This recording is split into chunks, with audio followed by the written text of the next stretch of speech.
Welcome to Bangkok, Thailand!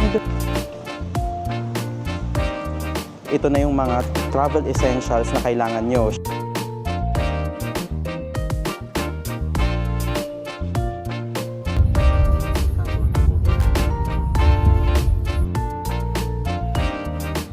Red Planet Wi-Fi, login with room number and the password is your last.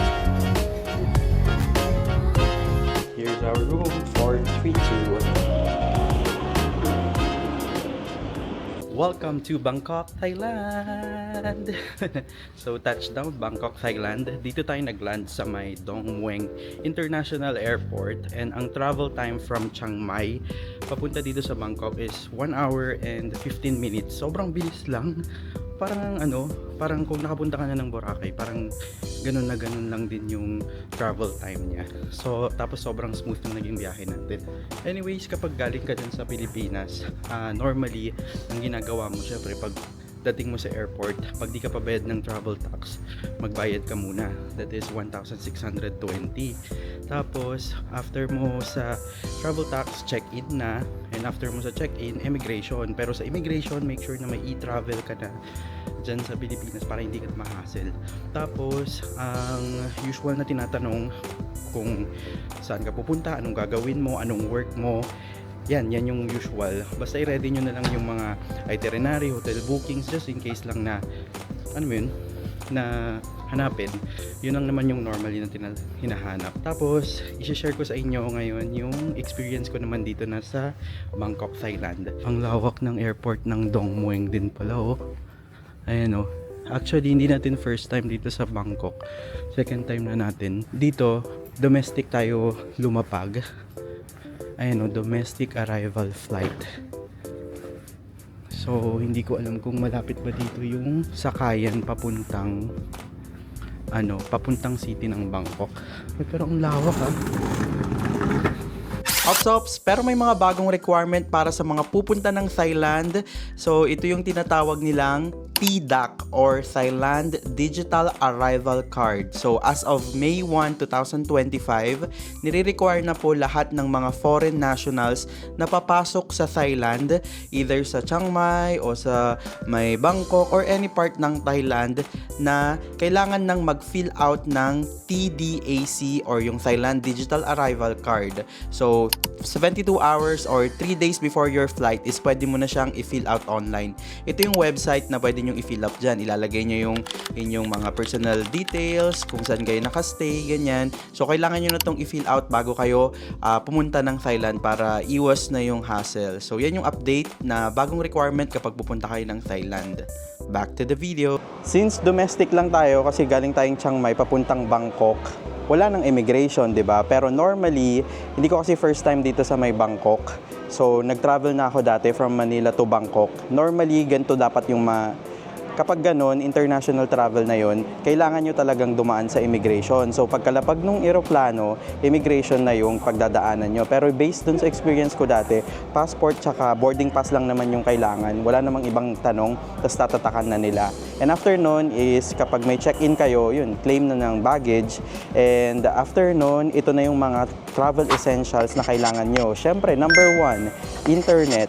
For internet, may options kayo. Una, pwede kayong mag-rent ng Wi-Fi or pwede kayong bumili ng SIM card or eSIM. So, sa case ko, since galing na akong Chiang Mai, meron na akong eSIM. So, binook ko yun through Klook. Tapos, parang ang bayad ko doon is 340 pesos. Tapos, 10 days na yon, within buong Thailand na yon, ang kasama doon is 50 gig na data, internet. So far naman, kasi bundok-bundok yung Chiang Mai, di ba? Never naman ako nagka-problema sa may internet. Tapos, hindi ko lang sure kung pwede yun i-hotspot. Kumari, dalawa kayo, kung pwede na siyang pag-sharean. Pero just in case na hindi, pwede naman kayong mag-apply kaagad. Tapos activate nyo na lang bago kayo lumipad dyan sa Philippines papunta dito sa may Thailand. Tapos kapag magbubook kayo sa Klook noon, use na lang yung code natin, that is WonderJKlook, para maka-avail ka ng up to 5% discount. And number 2 na kailangan mo, syempre pera, di ba? Money. Ang tawag sa pera nila dito sa may Bangkok or sa may Thailand is Thai Baht. So, ang medyo conversion niya is 1 Thai baht is equals to estimated sa ngayon 1.7 pesos. So, medyo mas mataas yung value ng Thai baht. So, paano ka magkakaroon ng Thai baht? Dito sa airport, pwede kang magpa-exchange ng pera. Tapos, yun. Pero dito sa Dongmueng, nakita ko naman kanina may mga foreign exchange. So, check natin mamaya kung may makita akong kung magkano yung palitan. Pero kapag dyan kayo maglaland sa may Suvarnabhumi, ang pwede nyong gawin is maraming foreign exchange dyan. Pero marami akong nabasa na sa bandang baba, kapag maaga kayo pumunta, like parang huwag kayo lalagpas ng midnight yata kasi nagsasara din yun. Super rich yung palitan. Yung pangalan ng foreign exchange na yun. So, maganda daw yung palitan. Pero dito sa Dongmueng, tingnan natin mamaya. Tapos, pangalawang way para magkaroon kayo ng Thai baht o yung pera nila dito sa Thailand is through ATM withdrawal. So, normally, yan na yung ginagawa ko eh. Kasi parang hassle-free na. Kailangan mo lang talaga nung card mo, yung ATM mo. Tapos, make sure lang na inform mo na lang yung bank mo or yung dun sa mobile banking, naka-on yung international access. So, nung nagland ako sa Chiang Mai, yun na yung ginawa ko eh. Withdraw na lang ako sa ATM machine, gumamit ako ng GCash card kasi maganda yung palitan. And note lang na merong withdrawal fee na 220 baht. Normally ganun yung ano. So tip ko sa inyo, kapag mag-withdraw kayo, i-maximize nyo na, parang tansyahin nyo na yung budget nyo kung magkano yung magagastos nyo sa buong stay nyo. Tapos yun na yung withdrawin nyo kasi sayang din 220 baht or roughly siguro i-multiply mo sa 1.7, parang less than 400 per transaction yun eh. So, alam mo yun, sayang din yung charge, 'di ba? So, maximize nyo na lang yung pag-withdraw. So, meron ka ng internet, may pera ka na, yan, mabubuhay ka na sa Thailand. Yun lang naman talaga yung kailangan kapag nagta-travel ka. Anyways, share ko na lang din, paano ka naman pupunta sa mismong main city? Kasi, yung sa na-try ko, dun sa may Suvarnabhumi dati, parang siguro mga 21 kilometers away yung airport na yun, papunta dun sa Pratunam area kami nagstay noon eh. So, paano ka naman pupunta? Maraming ways. Una, pwede kang mag-commute na via train. Yan. Merong train system sila dito na nagdediretso sa may city. Yan. Pangalawa, pwede kang mag-book ng Grab, InDrive, or Bolt. Yan. Yan yung tatlong alam ko na pwede mong hailing apps na pwede kang mag-book ng transport mo. Tapos, meron din silang taxi dito. Naalala ko dati, nung galing kami ng airport din sa Suvarnabhumi, yun, nag-taxi na lang kami. Maganda yung system ng taxi nila dito eh. Parang meron na siyang metered. Like, parang may pangalan talaga, makikita mo, may resibo. So, hindi ka rin talaga ring ma-scam. Pero, I suggest, feeling ko mag-Grab na lang kayo or InDrive or Bolt. Pag-compare nyo na lang kung sino yung pinakamura, yun yung i-book nyo para iwas scam, di ba? So, yan na yung mga pinaka-travel essentials na kailangan mong malaman before ka pumunta dito sa may Thailand or dito sa Bangkok, Thailand. So, update ko na lang kayo kung paano ka makakapunta sa accommodation ko. So, time check tayo. It's already 9 p.m. So, hanggang 12 pa naman yung MRT nila. So, try kong habulin. Or kapag medyo hindi ko mahanap, mag-grab tayo. Pero update ko na lang kayo. So, ito yung directory ng Dongmueng. Ayan, screenshot nyo na lang para magka-idea kayo kung saan kayo, kunwari, sasakay, ganyan. Ayan o, number 1, bus, public taxi. Yan yung mga pwede nyong gawin or sakyan papuntang city. So, nagtanong ako sa Thailand tourist information nila kung paano nga ba pumunta dun sa hotel natin. Kasi sa Silom area tayo mag-i-stay. Ito yung kanyang sinuggest.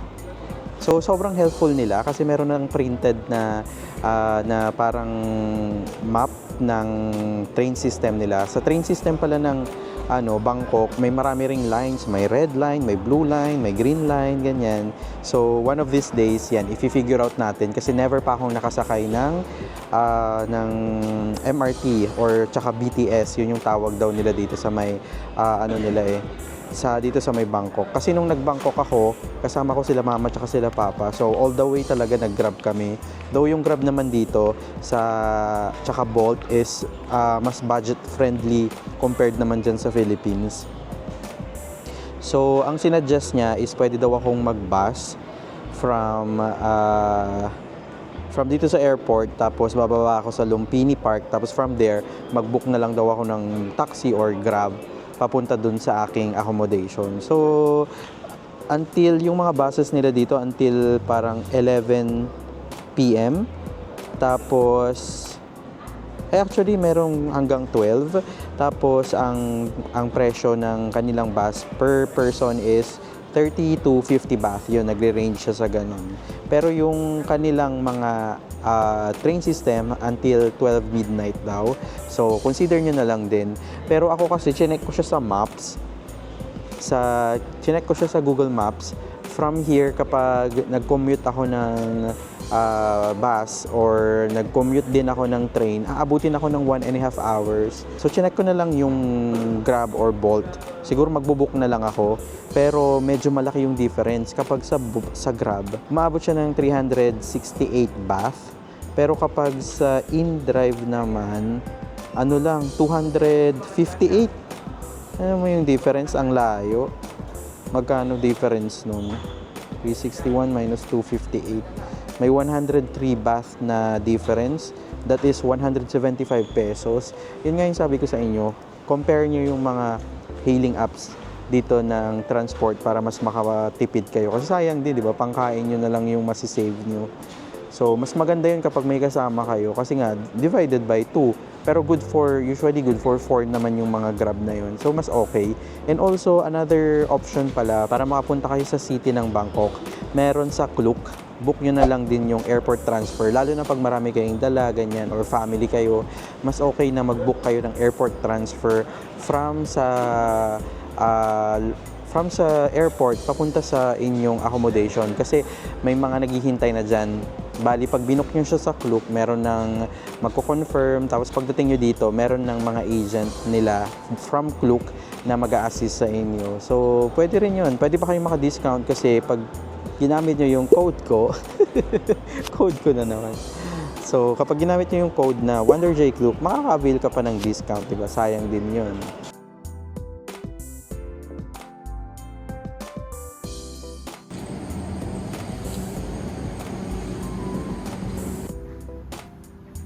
Web Planet Wi-Fi, log in with room number and the password is your last name. And in the room cannot smoking and check out is 12 no. Okay.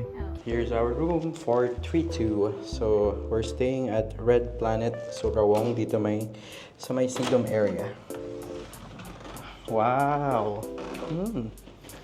Pretty decent naman. Unang itsura, parang ano na siya. Parang siyang medyo maliit lang siya for me ha. Kasi pagpasok nyo, ito na kagad yung wall na nandito. Tapos, ayan na yung bed natin. Pakita ko sa inyo. And pagpasok nyo dito, room tour na tayo, quick room tour.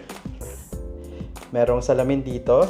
And on your left is merong electric kettle, tapos pwede kayong magkape, tapos may saksakan dito. And parang merong, table. And may safety deposit box. And ano ba to? Okay, may mini fridge tayo. Tapos, yan, pwede kayong mag-work dito. And may pailaw pa sila dito. And here's our bed. It's a queen size bed. Tapos, dito, meron tayong saksakan. And, maganda is full yung mirror sa taas. So, parang kahit na nagpe-prepare ka, dito na may salamin na dito. May salamin ka rin dito sa kabila. Meron pa silang naka-provide na hair blower. And also, meron tayong television. And, yan, air condition. Tapos, meron pa tayong sampayan dito. Tapos, medyo nasa street side tayo. So, sana hindi maingay sa area na to.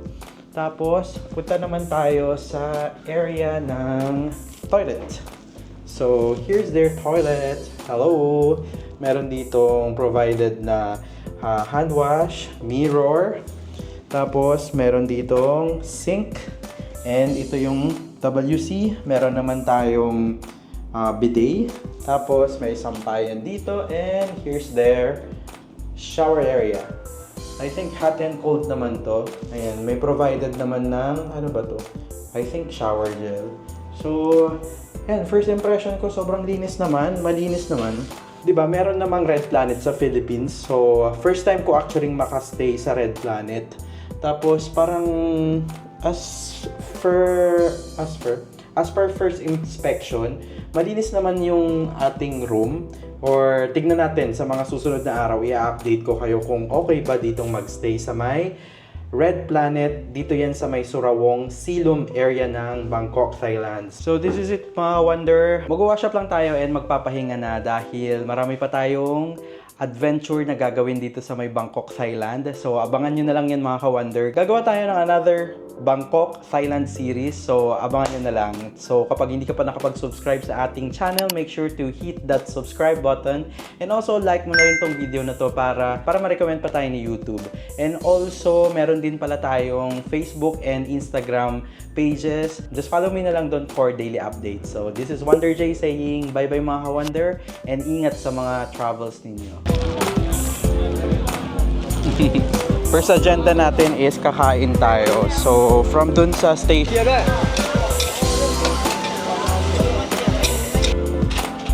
Yan, bibili tayo ng mga cups. Yan.